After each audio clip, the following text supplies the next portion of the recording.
Sembang dereng ulun kapurba risang ngamur pengrat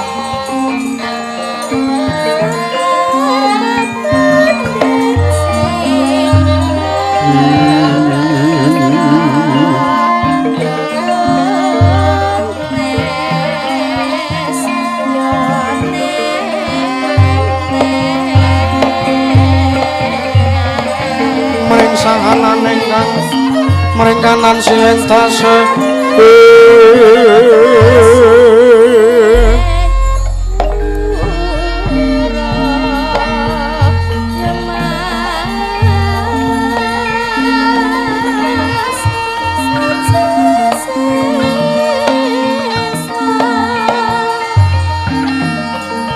malah pokok kang sawakong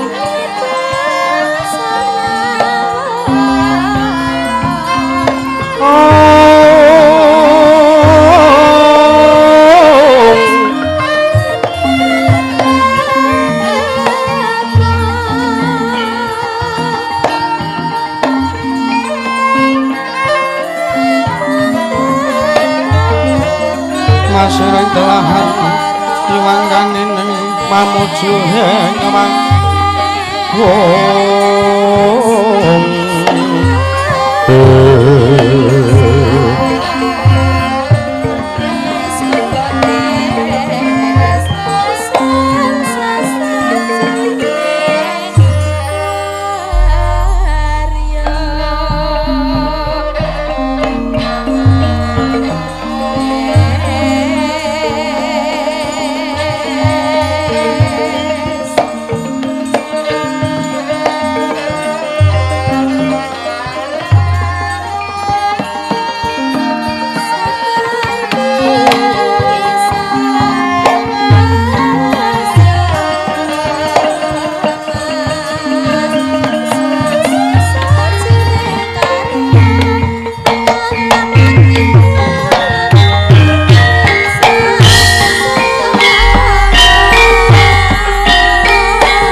ngawik namastu Purna Sidhem. Om awik namastu silat mring Hyang jagat karana. Sirang tandha kawisisaning bisana. Sono sinamung langening winobes tumakse lestantun lambai Buddha. Jinantur tutur kadula-tula-tulat nurading paradya. Winursita pumu prameng niskara. Karandadya tumiying jaman Purwa. Mangke tekap wasenaning Gupita tawung renggeng pralambang matumpa-tumpa. Marma manggeng panggunggung Sang Murwengkata jegebyar dumadining wayang Purwa. Binar ditameng loto mangke tekap wasenaning Gupita. Purwakaning kandha linarik runtuting basa. Tungeng kuna ngemusu rasa yen naras ya karaos. Mulat sari rang rasa wandi. Uruhing diri rasa rumangsa ngrumangsani. Nirjalma miluwaca. Jarwe wis widakup caing carita ala becik wis gemelar. Jroning pakliran Yogi Jatri amriksani pagelaran Ringgit Purwa. Surya Candra ndarum yang Kartika wis kula bukudrating ngawasa.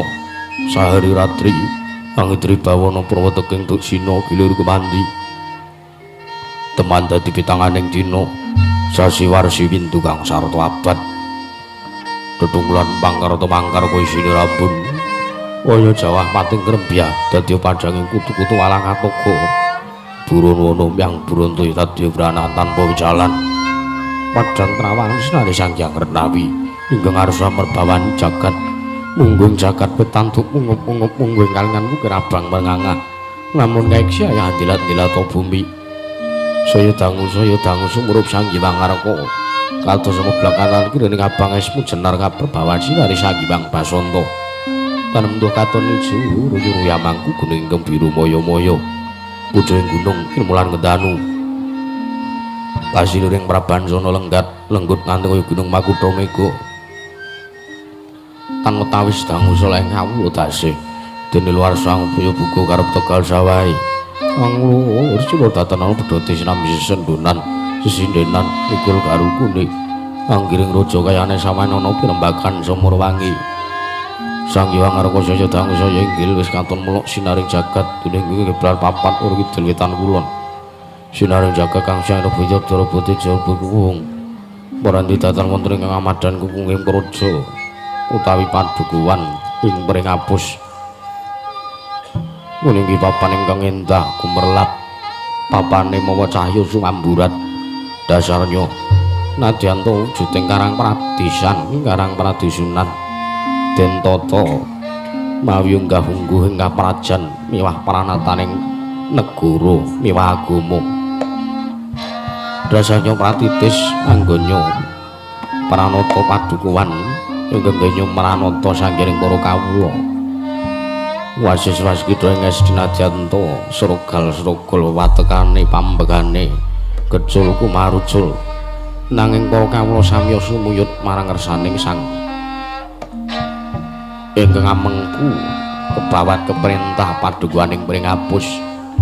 Nadyan wujuding karang pradisan nanging den tata mawi pranatan jaman ingkang sampun benten kelawan jaman rumiyin utawi nastan modern. Nalika semanten Sang Kilurah arsa sampun lenggah wonten ing lincak ingkang den damel mawi kajeng jati.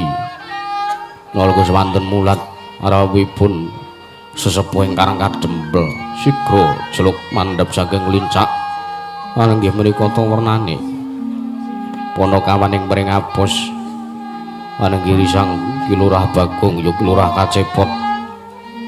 Rikala semanten lenggah ning madyaning pendhapi padukuhan mring apus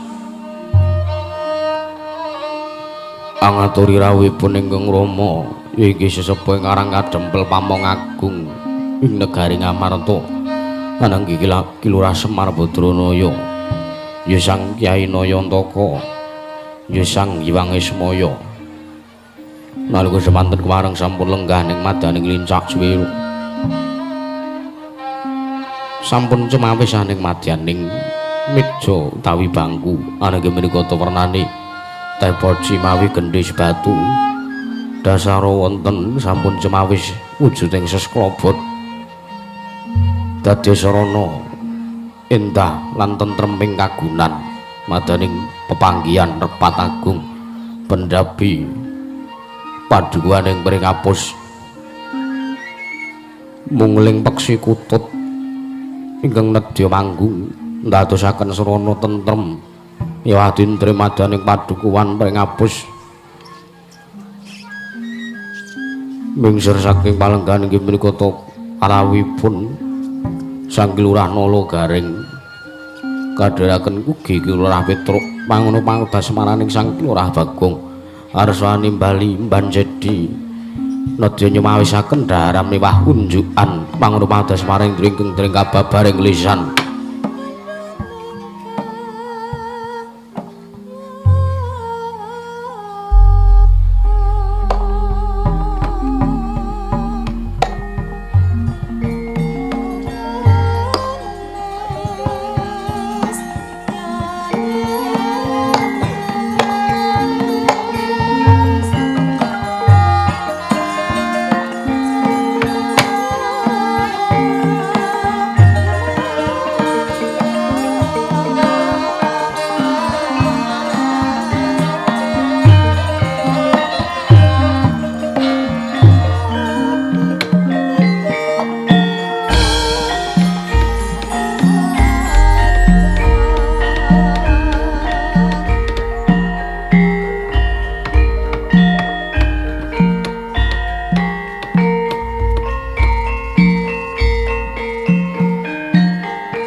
Sretenon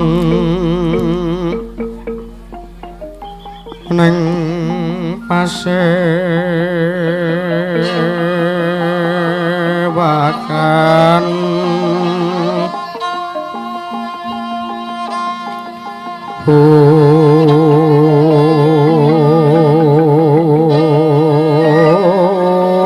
sono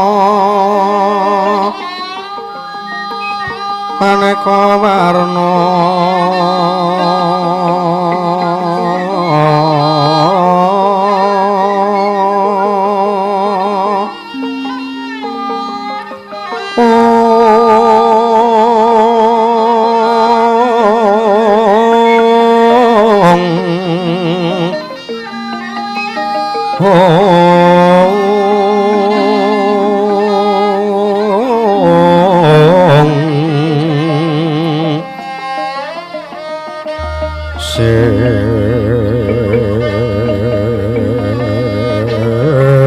sepak muspetang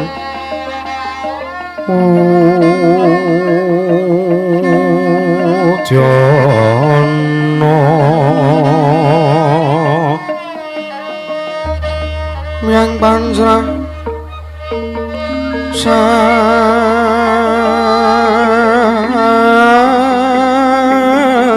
rokma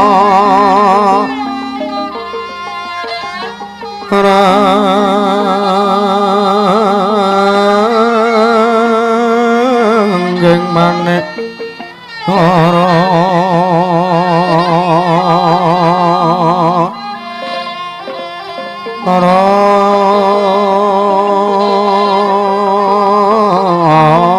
wata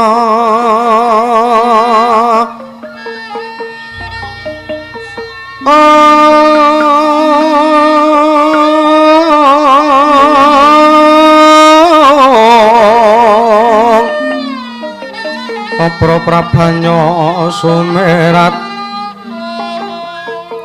Pra prabanya kangsu mirat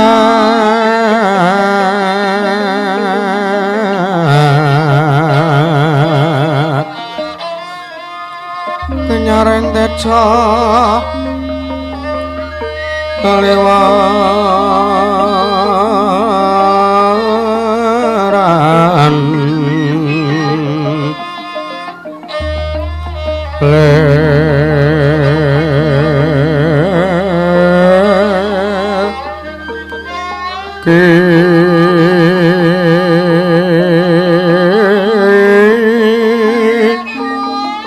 laju sering dadet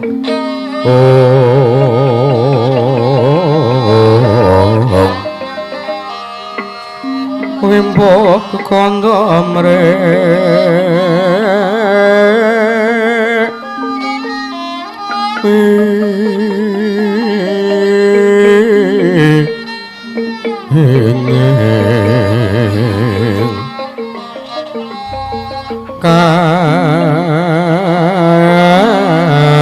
katiupeng maha rupa mandor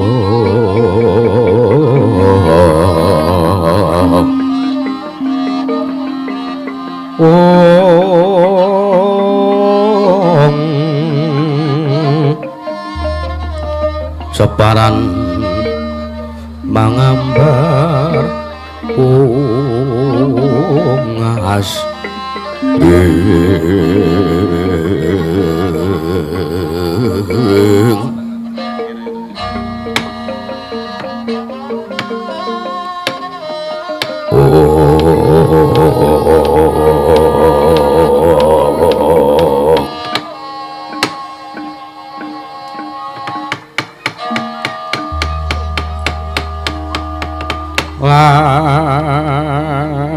lamun sira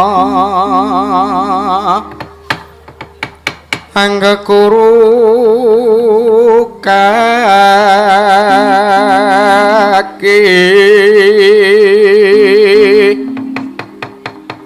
amilya manungsa kang nyata ingkang becik maratabate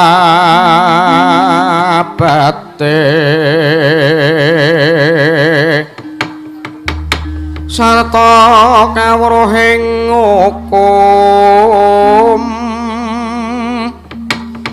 kang ibadah lan rangi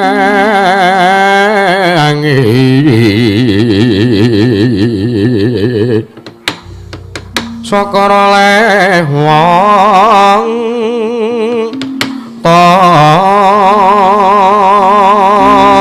apa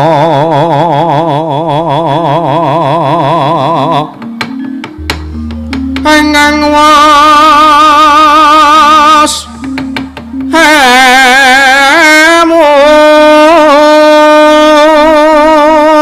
mungko tan mikir pawehing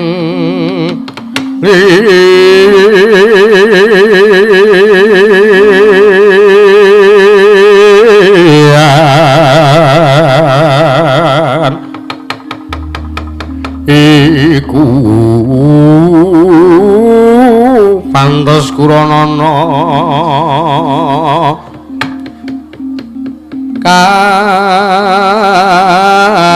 kaki sartane kawruhana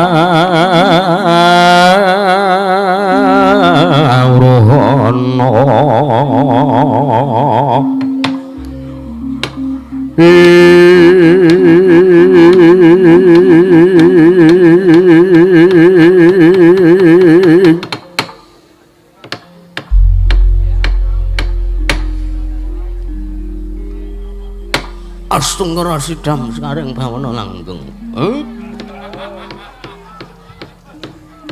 Yayi. Yayi sapa ya kira? Badranaya sak rawuhira ana ngarsaning ingsun padha kanthi basuke sowanmu Semir wedhus tenan cah iki wong tuwa teka ora dipujekke apik-apik lah kok malah njangkar karo wong tuwa. Ngapunten Pak, latihan ketoprak. Oh. Nek mbagekke ya kudu sing trep unggah-ungguhe kudu jangkep. Iya dole. Nggih, ngapunten nggih Pak. Ya ora apa-apa. Punten dalem 1000 sadurunge. Wilujeng rawuh Bapak. Slamet tekane wong tuwa ning Pringapus kene. Ya ming aku nyumurupi kahanan Pringapus kene kok lah kok beda karo jaman aku isih kulino jedal jedul mrene. Salahe bapake ora tau mrene 3 sasi. Aku ngejokke proposal. Lho. Proposal piye? Cobi, Pak. Mangsawang dalan ngarep omah niku. Aspale alus. Lah iya. Biasane aku liwat kene weh.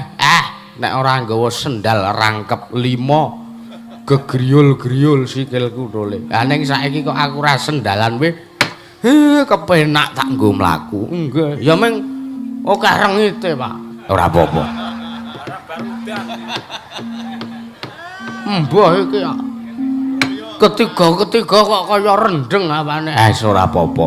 Kabeh iki gumantung panguwasaning Dat Kamurwing Dat awake dhewe iki titah mung kari manut apa kang dadi kersane Gusti. Nggih. Bekti kula konjuk nggih, Pak. Iya. Kosek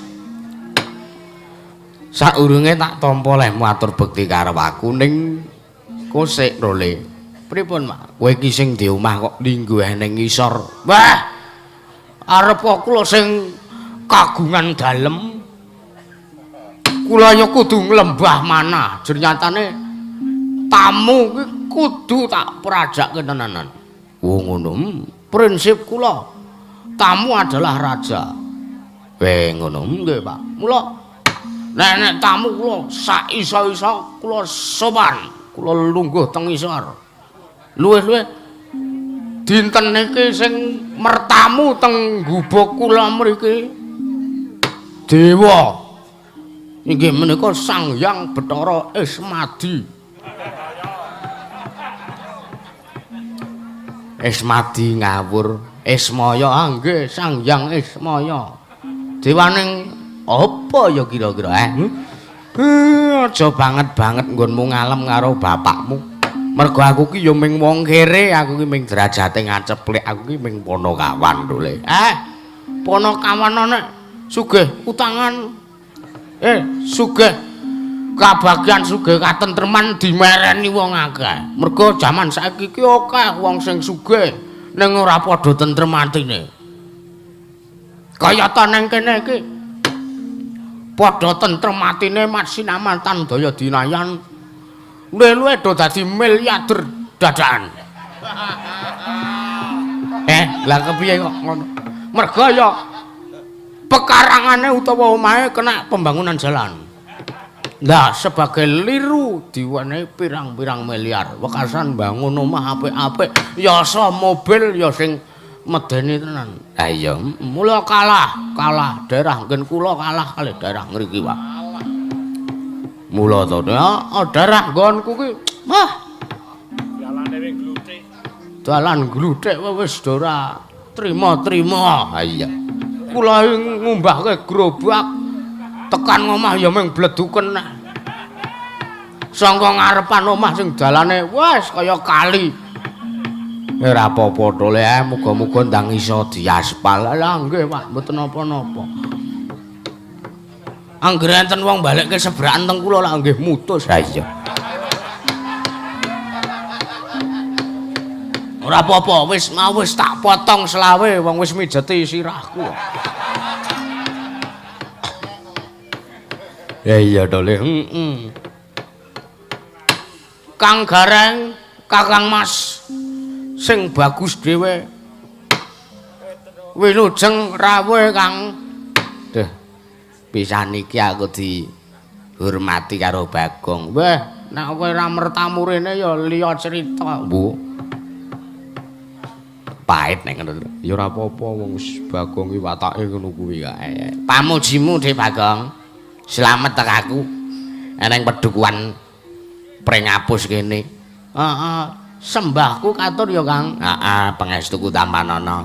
Kang gegem dadekke jimat. Kakak Petro. Iya. Selamat rawuh to, Mas. Iya, Le. Selamat tek aku.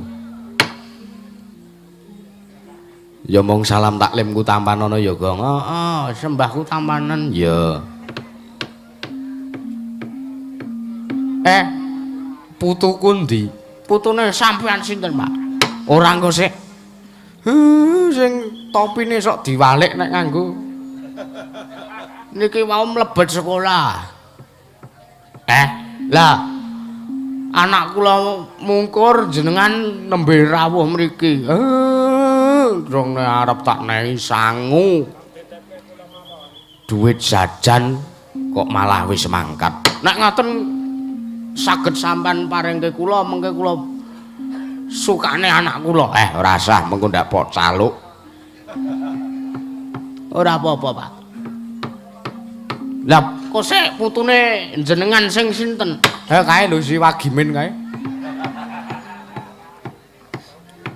Wo siwak. Wong nggih nembe mungkur budal sekolah. Ya ora apa-apa.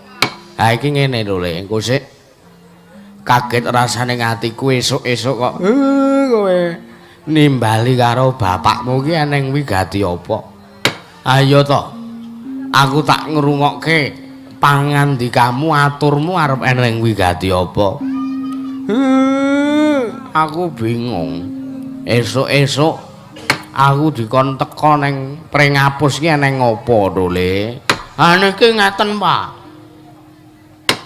Peranganing daleme para warga masyarakat saniki pun dibangun kanthi sae. Iya. lampu-lampu dalan sakniki pun padhang jinglang. Iya. Dalan kabeh wis diaspal, wis ora ana sing cerblok. Omah wis ora ana sing gedhek. Iya to, Le. Kabeh wis padha ndek mobil. Sinasaya ana siji loro sing isih ngangsur. Mergo nggo buta liyane. Iya.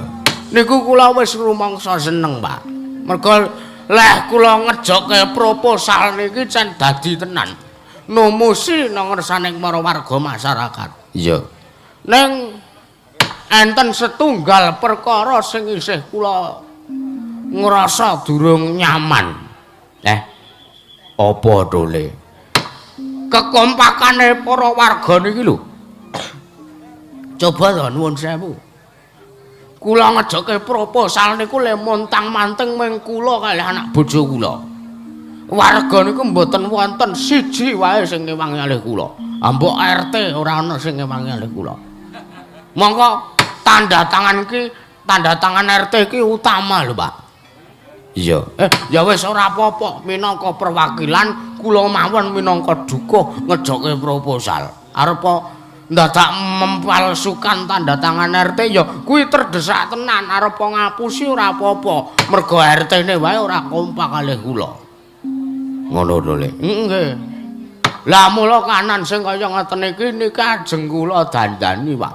Ajeng kula bangun. Mula ancas kula mriki ngrawuhke bapak niku kula ajeng mbangun morale para warga masyarakat. Wekasan ugi sibut diwestani kula ajeng bangun desa, Pak.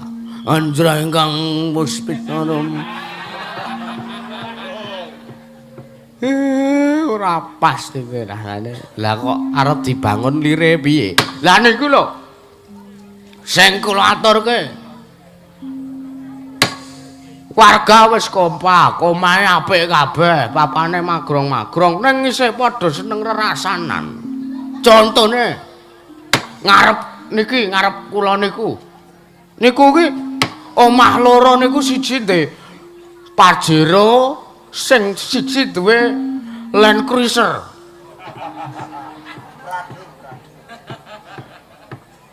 Weh ngono, aku sugih tenane.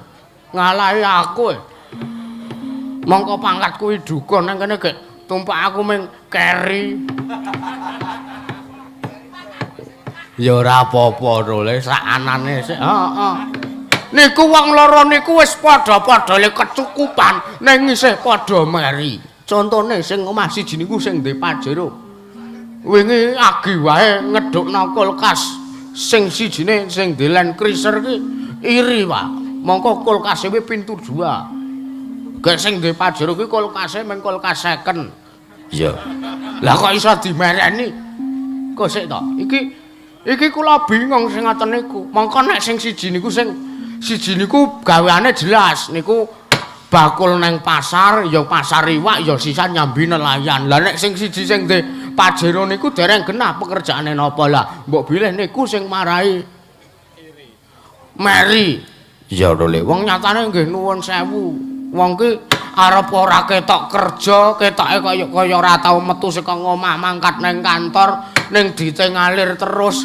Ki iso uga investasi. Trading.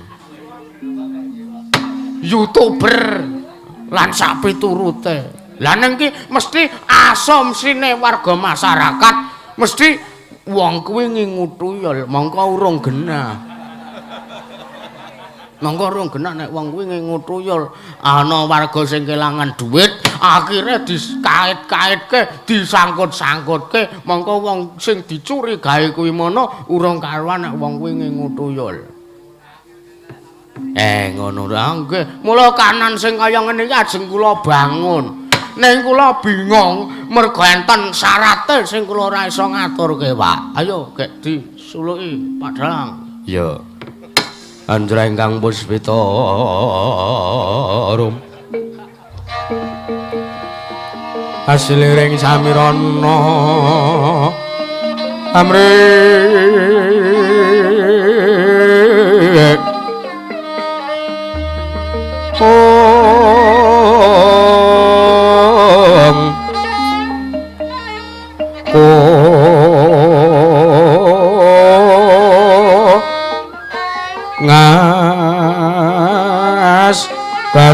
hanya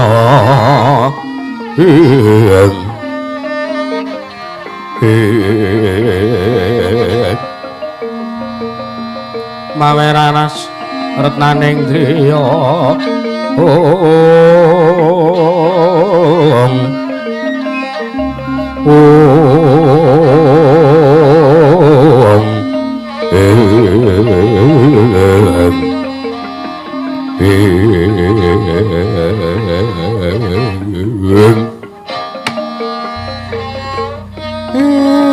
rangira babar pisan teka nyata wicaksana nggonmu mimpin padukuhanmu dole ngatasé kahanane kawula rada geseh sithik bae kowe iso ngrasake bumbune akeh Pak ya merga sangka kula niku le cedhake karo warga masyarakat kula niku sangka tresnane karo warga masyarakat lah masyarakat ana propaganda sithik mawon kula ngrasake Pak iki kok beda iki do ora kompak iki kok ngene iki eneng permasalahan apa lah jebul permasalahane undraning perkawis inggih namung kesalahpahaman lah niki sing ngaten niki ajeng kula dandani merga sing kula sebut kesalahpaham ngeten niku ora mung warga loro sitok ning pancen seluruh warga padukuhan Pringabos niku nembe enten propaganda ngeten iki Pak lah apa ya kelakon mosok warga kok ora lahir batin arudu kuwe atene dadi rabuing bumi iya to Le mula kula ajeng dandani kanan sing ngeten iki lah kowe jare muni kabutan syarate apa to Le syarate niku jane gampang Pak pripun anu piye lho kok sampean basa karo kula kleru wong tuwa lambene sangka wis bingung kaget aku krungu kowe wargamu enek sing ndek perkara iki bingung aku syarate niku gampang saben omahe para kawula niku pojokane disukani jenang bakal ngono nggih terus dideke papan-papan manembah niki sak pedukuhan niki masjide nembe siji mongko 13 RT nek salat jamaah dadi siji ra ya ramot iya to Le nggih ning jane malah kula ki setujune nek sak pedukuhan gek pirang-pirang RT ki masjide mung siji ben sing adoh saka masjid ki pahalane ganjarane luwih akeh nek mlaku ning masjid weh ngono nggih wah, aja ngira kula ki wong bedagalan. Kula elek-elek ngene perguruan tinggi. Iya to, Le. Ya terus wis bentokno wae kuwi arep dadi ustaz aja. Ustaz ndladuk ngono ya. Aja ngecero aku kowe Kang Gareng. Titenono. Apa? Ya mung takon niteni. Oh iya.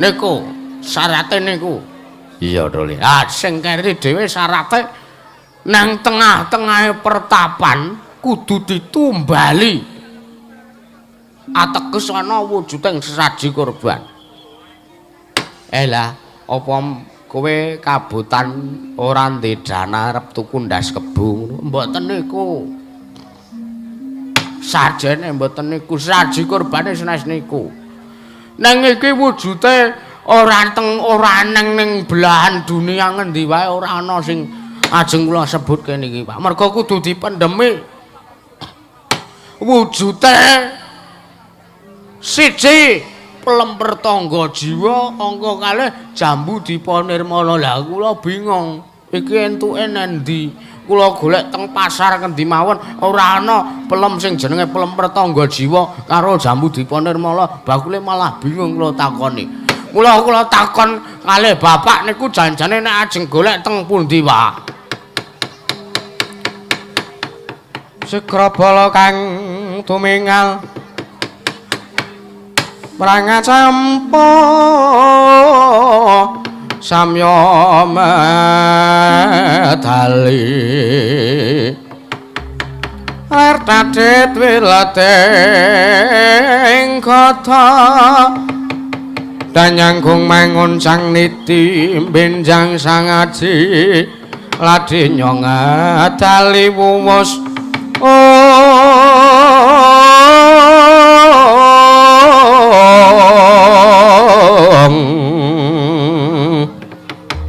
terus rasra wilangga kaya buta sing ngregil ing Pasri jangga dendanya mangambak baya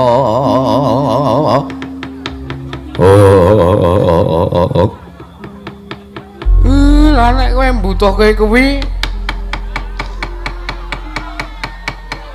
kowe golek pelem kuwi karo jambu kuwi nang endi wae ora bakal nemu dole. Mergo pancen kuwi ora enek ning alam donya ngendi wae, eneke mung ning kayangan. Waduh. Adoh berarti kuwi Pak Hayo adoh. Kayangan papane Bathara Guru ya ing kayangan Suralaya. Kowe dadak munggah liwat Andorante ana ing lengkeng Gunung Himawat.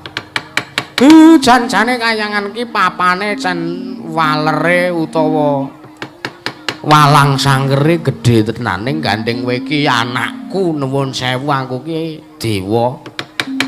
Ning kowe ya ora bakal kena tulak sarek apa-apa nek munggah ning kayangan. Njur kula kedah kapan munggah teng kayangan kedah kados pundi carane, Pak? Kosek. Kowe nek arep ngono ya kowe kudu prihatin dhewe. Senajan to kowe anak dewa utawa anakku kowe ora ana walang sangkere apa-apa nek arep munggah kaya kudu olah prihatin mergo angel gawe dewa percaya karo kowe kuwi angel nadan to dewa kuwi ngerti sak mubah mosi ing titah ngerti atine titahe ringke apa kang dadi sedyane titah kuwi angel mula kowe kudu sregep lehmu manembah kowe kudu laku prihatin poso kudu mbok kerepi kowe kudu tansah sregep nengenke tumindak kautaman lan nyingkiri manang tumindak Allah role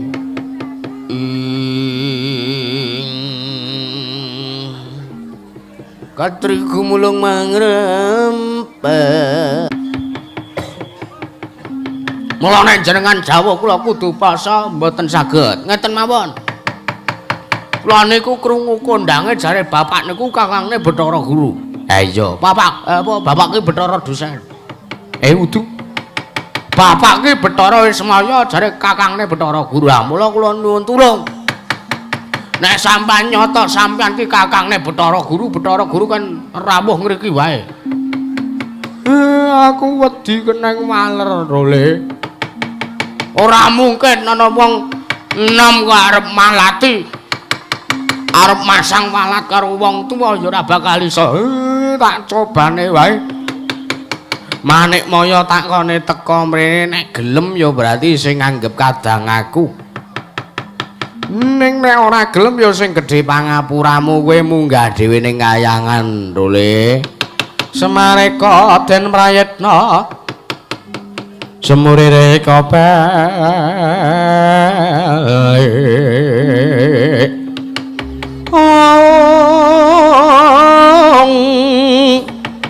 tetyane gandayane Trisunya purnama sasi kelar semeti tengahing latar ming lintang ana Bima Sakti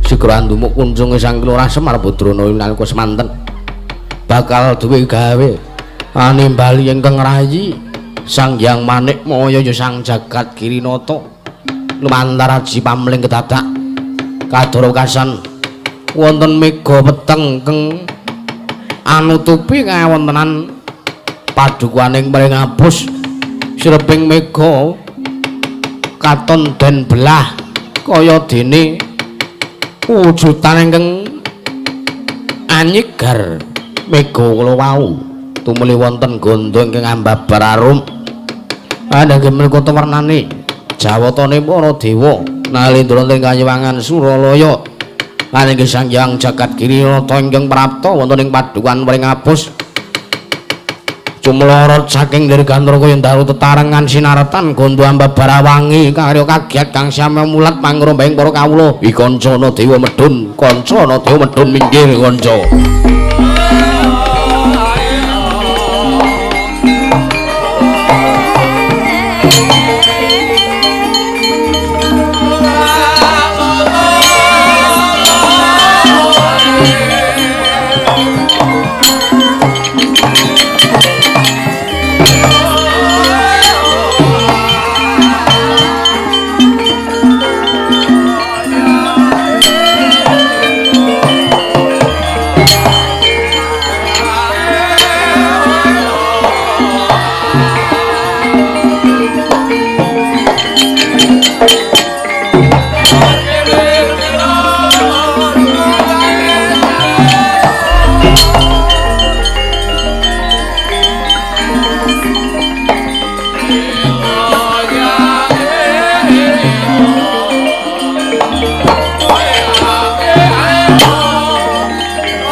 sinong mati cakat kinari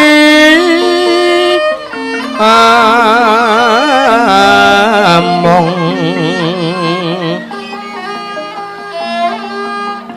mbak lumembak mbak ing samudra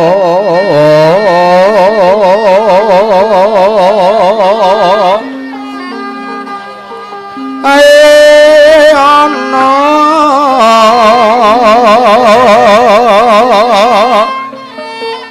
ana bale lumut hamre ganggang awito denjeng-denjengan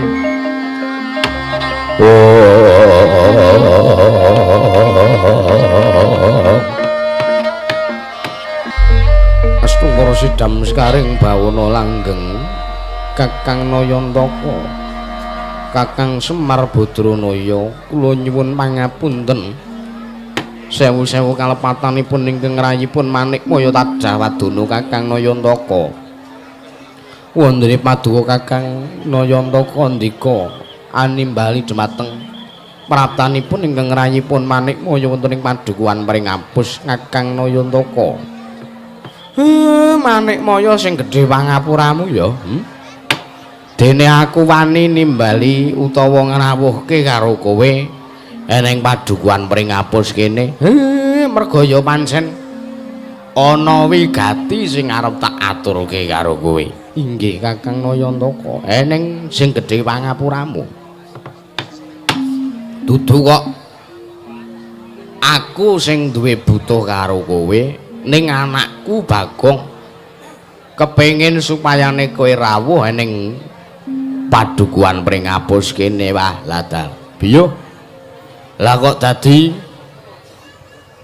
wong semene mbane padukuhan kawula padukuhan Pringapus kene sak rawuhmu padha tentrem tintrim tidhem ora enek sing nyabawa siji-siji ya. Nek ngono langsung bae karo sing kawogan Manikmaya. Inggih Kakang Bagong. Non apa kita kang mbutuhke kelawan Nulun? Kita ki sapa, Pak? Kita ki kowe. Aku kita. Iya. Nggih. Pukulun pancen leres. Kita ingkang butuh kelawan Dika Ulun. Bagong, non, aja kanthi kaya mangkono. Dewa kuwi yen nyebut kowe mawi basa kita, nanging yen nyebut aku nganggo basa Ulun. Oh, ngaten. Iya, maju mrene nggih. Wah, kok beda karo wong-wong liyane ya, Pak? Beda piye? Malak iki, malak piye? Liyane tangane loro kok iki papat. Ya ben kok ya selane ora. Iki wah iki mesti nek bojone pirang-pirang iso ngloro-ngloro iki. Lambemu ora kuwi dewa. Bagong kita aja sak geleme dhewe matur kelawan Nulun. Mboten Pukulun. Wah. Lembune sae. Iya. Lemosin napa majer niku? Napa metal? Metal kok metal. Aja ngawu gawar ngawur iki titian Ulun ya lembu andini. Oh, lembu andini. Nek ngono wedok. Iya. Wah. Tumpakane wis sapi wedok. Ha iya, dewa kangge. Kok mboten dingge korban wingi Pukulun? Urbuya. Mergo pancen iki titian Ulun pribadi. Uga titiane para dewa. Oh, nggih. Ngapunten, ngapunten. Bagong, non. Ana wigati apa dene kita ngrawuhke kelawan panjenengan Ulun? Lah niki ngeten nggih, Pukulun cekaos mawon. Jengandika menika Jawata menika saged mangertosi sak mobah mosi ing titah panjenengan presa. Iya. Lah kula niku pengen bangun desa. Bangun desa niku mbangun morale para kawula. Wong nek sak rupa-rupane papan nggih nuwun sewu mriki pun magrong-magrong kados ngeten. Iya. Mong kantun kula dandani morale para warga utawi para kawula ing padukuhan Pringapus sing rada morak-marik Pukulun. Iya. Ning syarate abot kudu ngginake syarat serana inggih menika wujuding pelem pertangga jiwa kalian Jambu Dipanirmala. Lah ngendikane Bapak Semar buah kalih niku wau wontenipun namung wonten ing Kahyangan Suralaya. Lah gandeng kula nek ajeng munggah teng Kahyangan Suralaya kondisi kula mboten memungkinkan tumuli bapak nimbali kelawan jengandika ngaturi rawuh paduka Iwang Pikulun Manikmaya supados teng mriki ingkang wigatos kula nedya nembung nedya nyuwun setunggal kemawon loro totale siji pelem siji jambu pelem pertangga jiwa kalian Jambu Dipanirmala. Ajeng kula nggih syarat srana kula pendhem teng prapatan Pringapus wekasan dadosaken srana tentrem lan kaleksan anggen kula mbangun desa niku mawon Pukulun. pun diparingke kula ngaturke panuwun nek mboten diparingke nggih nyuwun sewu alasan lan sebabipun menapa kula nyuwun penjelasan sing gumathak gumathak pukulun caca muntaple kinentap tuka ya sinepe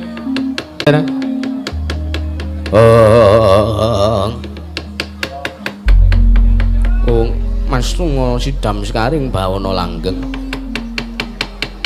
Bagong non kaget manah ulun barang kita matur kaya mangkono nggih nek kaget tarik napas tahan buang pelan-pelan lah kaget sebabnya pripun mangkane ulun jarwani supayane kita mangerteni yen to daharan kayiwangan kuwi mau ora sembarang bisa di dahar dening sapa wae mergo pancen kuwi mligi daharan kanggo para Jawata mula yen to kita njaluk wujude pelemper tangga jiwa lan jambu dipun nirmala blaka suta blakotang terus terang ulun mboya maringake Bagong lho kok mboten maringke pripun to mergo jalaran derajat kita kuwi mung Panakawan kita kuwi mung derajating batur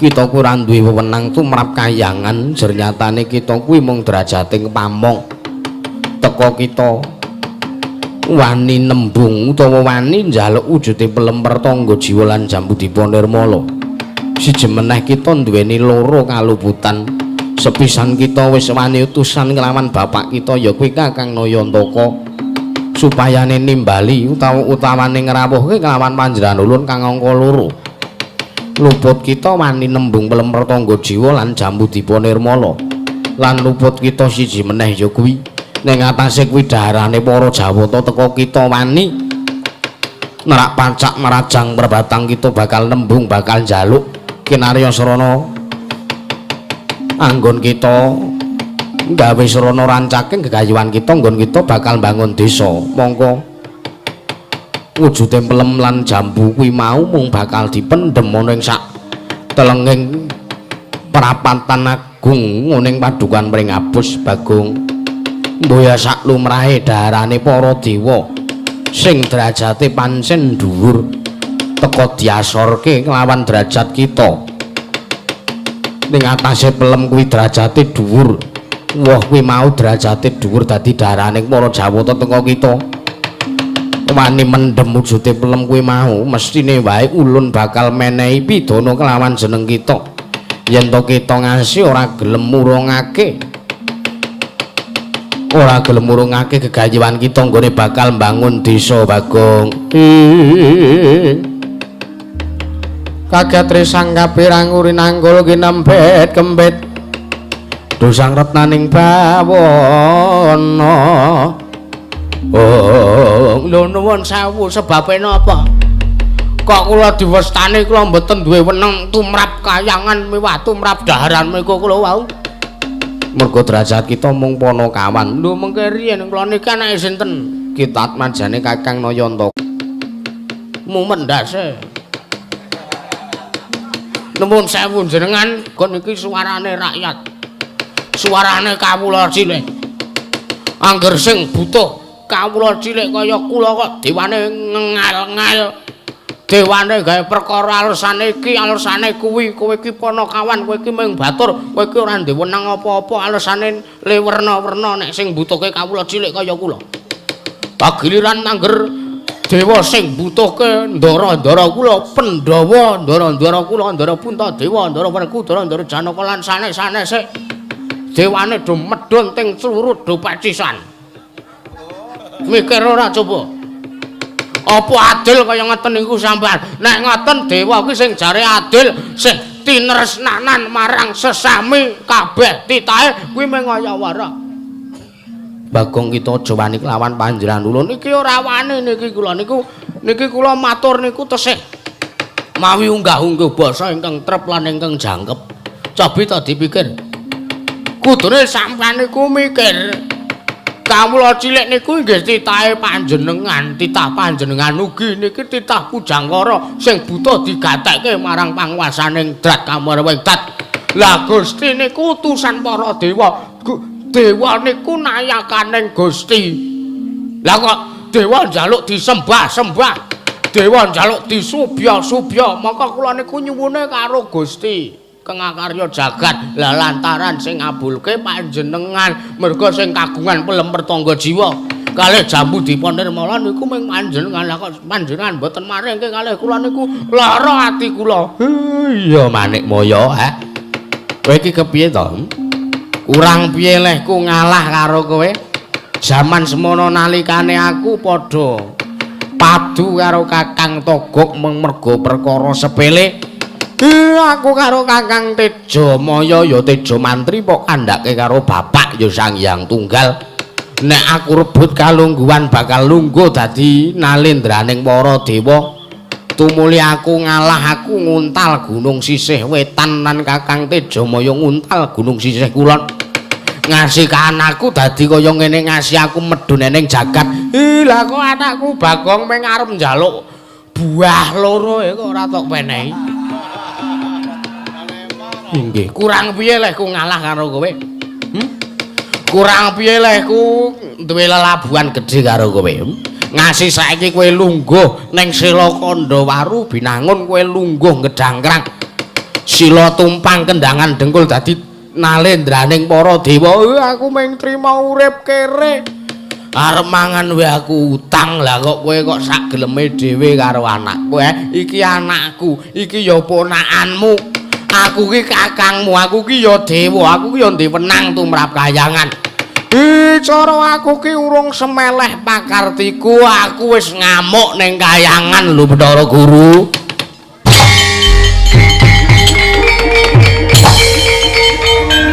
Lho.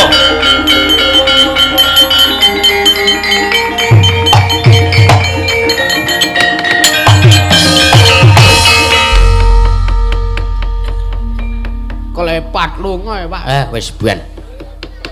Mbuh perkara karep gawe ontran-ontran apa wae tokno wae dole. Iki wis saurunge 10:30. Jane kesoren leh limbukan ning ora apa-apa. Iya. Arep piye kahanane Bathara Guru kae wis ben. Toke wae sak polahe sing penting kahananmu kok pasrahke karo bapakmu. Gegayuanmu kok pasrahke karo aku sago nrenggalange mbuh apa wae pacobane. Alhamdulillah matur nuwun Pak. Ya wis. Kae jagawa kahanan padukuanmu aku tak munggah ning sanggar pelanggatan mergo iki wis wancine sengenge lengser saka tengah mengulon role wis bedhug 29. Aku tak manembah mangersaning dat kamul wing jaganan kanan padukuhan mring apus role.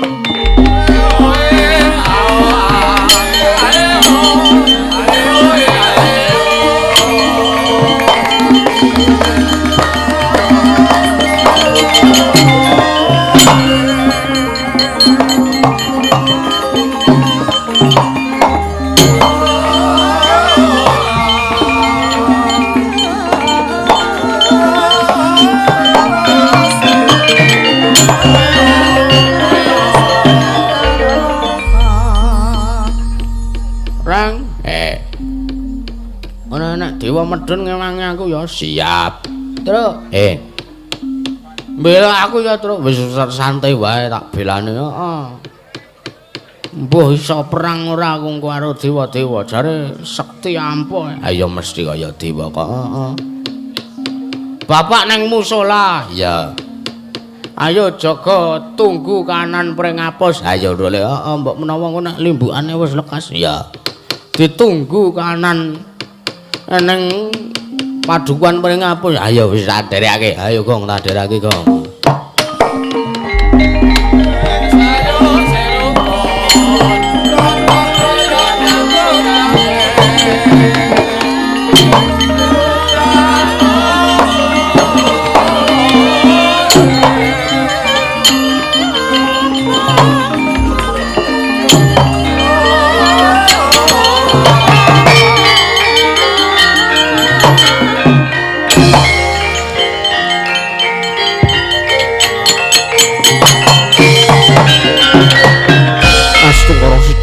saring bawana langgeng Bagong.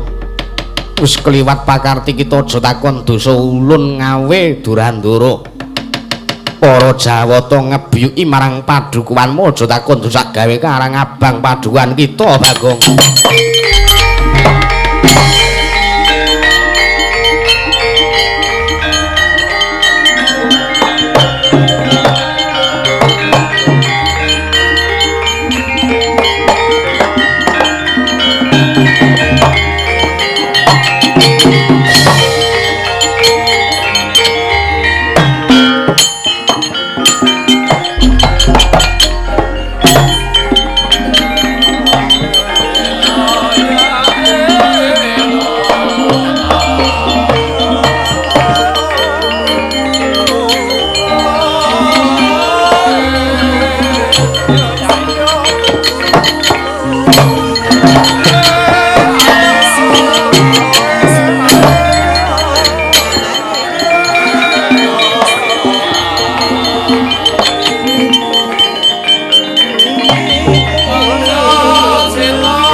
Sikra kang bala tumingal prang campuh samya matali lertade wileting kota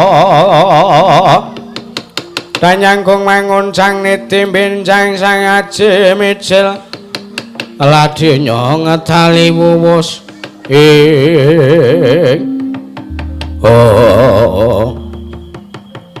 Astungkara sidam sekaring bawana langgeng Atmaja Ulun Indra wonten ing balenggang adawu Kanjeng Rama pikulun penyarian Brama lan Yamadewati aja kaget ulun kang mrapta ning kayiwangan kene ngawe kelawan sangganing para Durandara Dewa yektine dina iki kayangan geger dumadi gara-gara merga pakartine Bagong kang ngungkuli nglawan kabisane ya kuwi kepengin njaluk wujude pelemper tangga jiwa lan jambu dipa nirmala ing parang paduka biyuk ana kahanan padukuaning pringapus gawenen Karang Abang lumuh dimenajur kahanane Bagong mengkeriyen Adi Guru mengkeriyen Bagong niku pengen bangun desa Bagong niku atmajane Kakang Semar Badrana lha kok panjenengan mboten ngeparangaken kuwi kados pundi Kakang Rada kula aturi kendel kemawon sapa wae sing ora sarujuk nglawan panemune panjenengan ndak atur supayane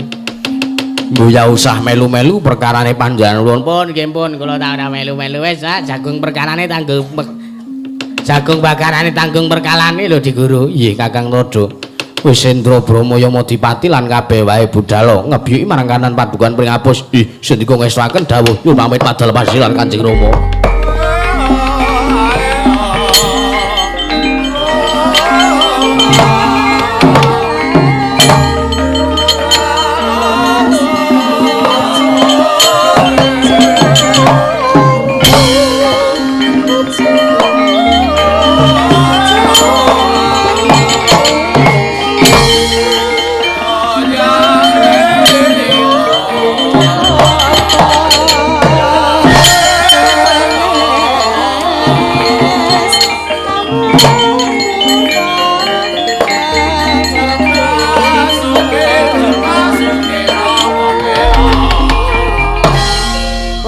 perkensang maruda yang pak mangkuk bolong kali sedih sapa sing gawe nangka bajak tiga piak kari betone. Adi Guru kula namung saged ngawat-awati saking katebian. Lha mung saged nyumurupi saking katebian kula mboten ajeng melu-melu perkawis menika Adi Guru.